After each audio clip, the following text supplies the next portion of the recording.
Girls क्यों पढ़ती हैं? शादी के लिए पढ़ती है ना। मेरी शादी हो गई, अब मैं नहीं पढ़ूंगी। 12th का बच्चा मैरिज के बारे में क्या ही जानेगा। तो मेरी मदर इन लॉ ने कहा मुझे कि दिव्या कोई बात नहीं, तुम पढ़ी लिखी नहीं हो ज़्यादा, तो इसलिए तुम्हें बातें समझ में नहीं आ सकती हैं।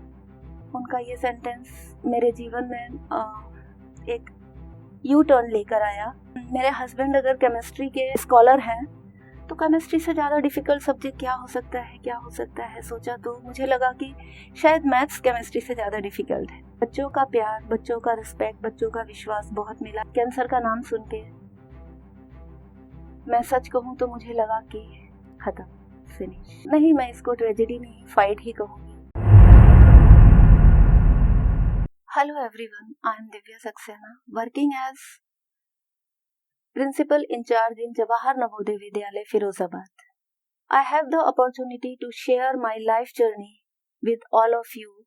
Actually, I was student of class 11th. My grandmother was detected as a patient of cancer. And उन्होंने कहा कि मेरे फादर को कि उन्होंने घर में किसी एक बच्चे की मैरिज देखनी है. And because my father was a very obedient son of my grandmother, so he agreed कि उन्होंने सोचा कि चलो ठीक है वो, because I was the eldest child of my family, तो मेरी शादी फिक्स कर दी गई. एंड इन क्लास 12th मेरी मैरिज हो गई. 11th की छुट्टियों में, समर वेकेशंस में मेरी मैरिज हो गई. अब 12th का बच्चा मैरिज के बारे में क्या ही जानेगा.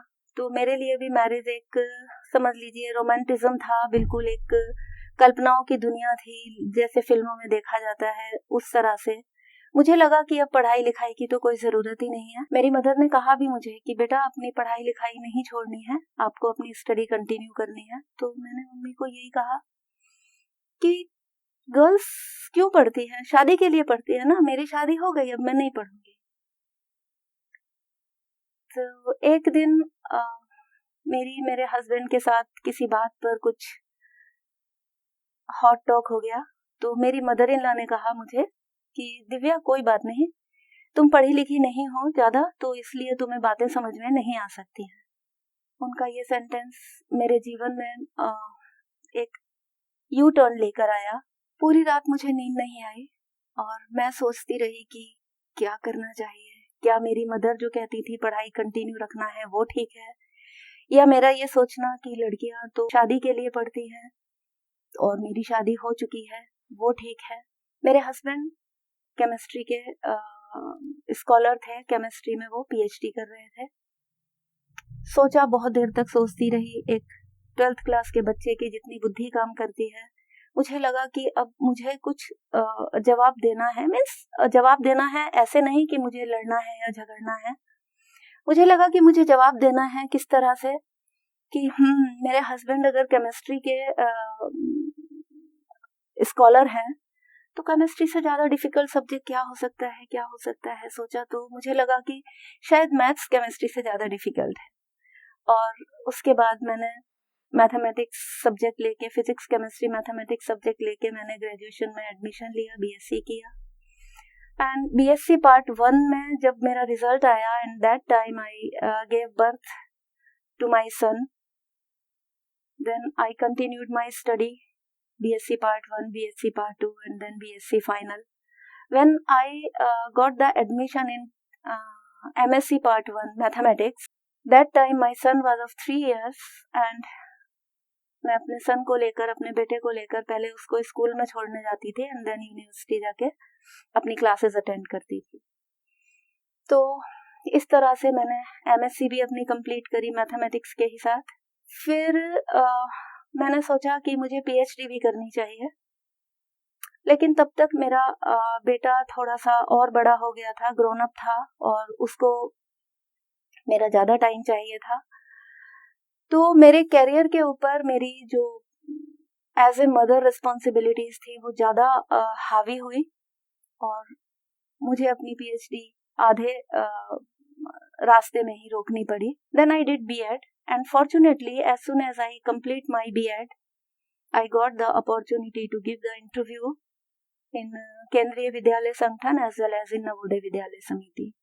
And fortunately, in first attempt, I got selected in both the institutions, Navodaya and KV, and I selected to be in Navodaya, and from that time, 1996, October 19, I joined Navodaya Vidyalaya in Sirmaur district, Himachal Pradesh.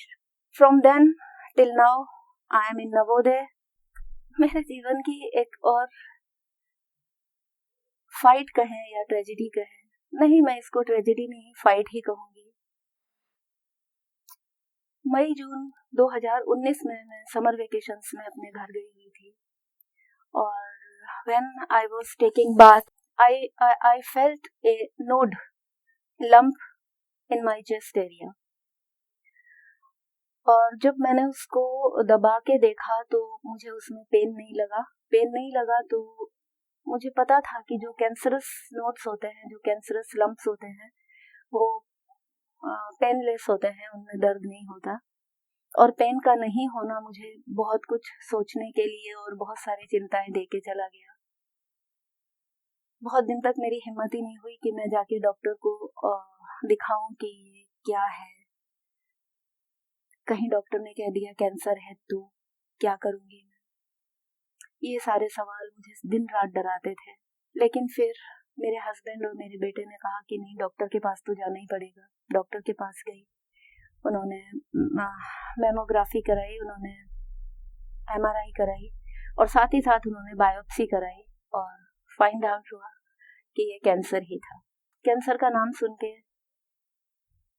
मैं सच कहूँ तो मुझे लगा कि खत्म, finish, कुछ बचा ही नहीं है लाइफ में. ये शायद लाइफ का एंड है, अब कुछ नहीं हो सकता, जी लिया जितना जीना था. लेकिन मेरे बेटे ने मुझे बहुत सपोर्ट किया, और उसने मुझे बहुत मोटिवेट भी किया, और उसने ही मुझे पूरी तरह से ऊर्जा से भर दिया, एनर्जी से भर दिया, और मुझे लगा कि नहीं, मैं फाइट कर सकती हूँ, कैंसर से मैं लड़ सकती हूँ. अब प्रॉब्लम आई कि कौन से इंस्टीट्यूशन में जाऊँ, कौन से कैंसर इंस्टीट्यूट में जाऊँ जहाँ पे जाके मुझे प्रॉपर और अच्छा ट्रीटमेंट मिल सके. उस समय मैं बीकानेर में पोस्टेड थी एज ए PGT मैथमेटिक्स. सोचा एम्स में जाती हूँ, लेकिन एम्स में मैंने 3-4 चक्कर लगाए, बट अनफॉर्चुनेटली मेरी कोई जान पहचान कहीं भी नहीं थी, और मुझे प्रॉपर कोई डॉक्टर कभी नहीं मिल पाए. फिर क्योंकि मैं बीकानेर में थी, और बीकानेर में एक बड़ा अच्छा हॉस्पिटल था, Acharya Tulsi cancer hospital and research centre. मुझे सबने यही कहा कि ये मुझे सबसे ज़्यादा सूट करेगा, क्योंकि बीकानेर में ही मैं पोस्टेड हूँ, बीकानेर में ही हॉस्पिटल है, तो इससे ज़्यादा बेटर कुछ नहीं हो सकता, आप बीकानेर में ही दिखाइए. तो बीकानेर में मैंने डॉक्टर के पास गई, डॉक्टर को दिखाया वहाँ पर, तो सारी रिपोर्ट्स लेके तो उन्होंने कहा कि हाँ, आपको 8 कीमोथेरेपीज लगेंगी, और सर्जरी होगी पहले, उसके बाद 8 कीमोथेरेपीज लगेंगी, और उसके बाद आपको रेडियोथेरेपी लेनी पड़ेगी. सर्जरी हुई मेरी सितंबर 2019 में.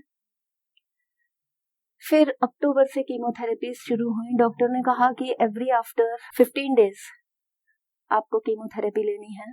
तो मैंने रिक्वेस्ट किया कि मुझे अल्टरनेट संडेज को वो कीमोथेरेपी दे, क्योंकि मैं नवोदय में वर्किंग भी थी, तो इतनी ज़्यादा छुट्टियाँ भी मुझे नहीं मिल सकती थी, और मर्सी ग्राउंड पे मैं कोई काम करना नहीं चाहती थी. तो डॉक्टर मान गए, उन्होंने एक संडे छोड़ के एक संडे मुझे कीमोथेरेपीज देनी शुरू करी.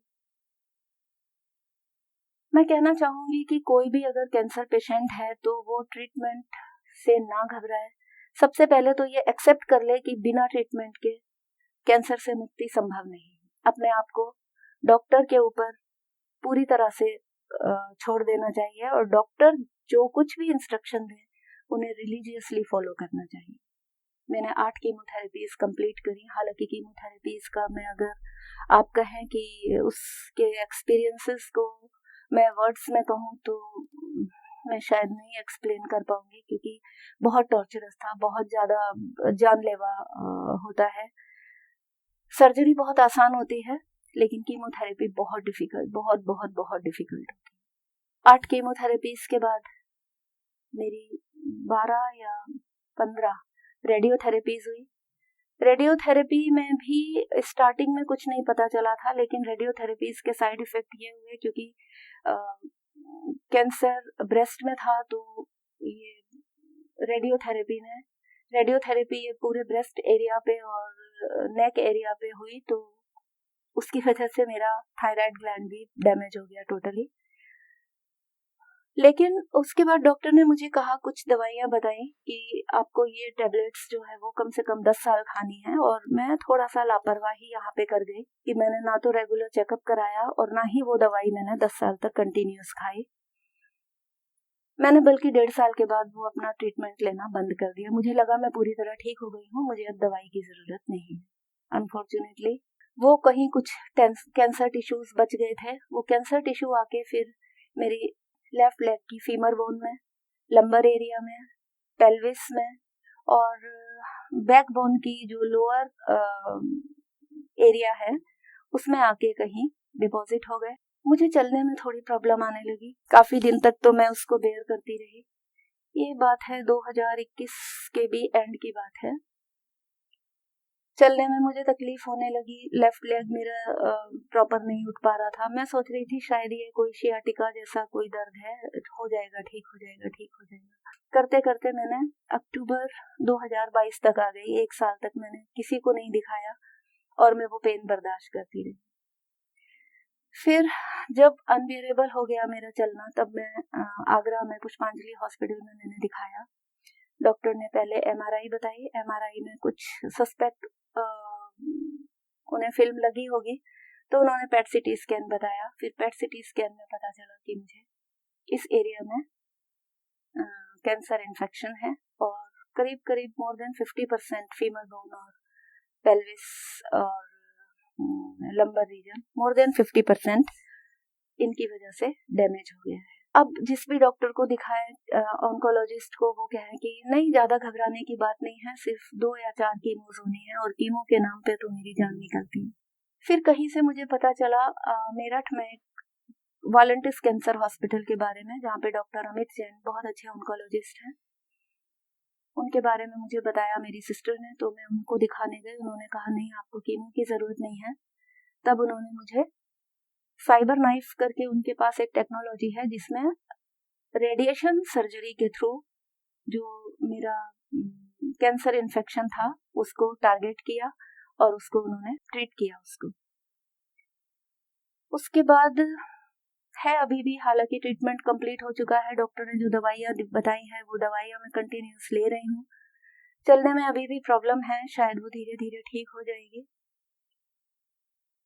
इस सारी बातों को लेकर मैं सिर्फ ये कहना चाहूंगी कि क्योंकि मैंने करीब करीब 1 साल का डिले कर दिया था और जो कैंसर था वो मेरा बढ़ता जा रहा था। मुझे जब पेन हुआ मुझे तभी दिखा लेना चाहिए। तो अपनी बॉडी के जो भी चेंजेस हैं उसको आप सभी को बहुत सीरियसली लेना चाहिए।